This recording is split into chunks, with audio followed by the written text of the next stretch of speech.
உண்ணும்போது உயிரெழுத்தை உயர வாங்கி உறங்குகின்ற போதெல்லாம் அதுவேயாகும்.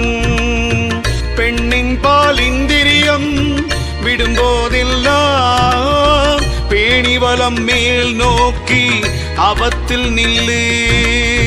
தின்னுங்கா இலை மருந்தும் அதுவேயாகும். தினந்தோறும் அப்படியே செலுத்தவல்லார் மண்ணூழி கால மட்டும் வாழ்வார் பாரு.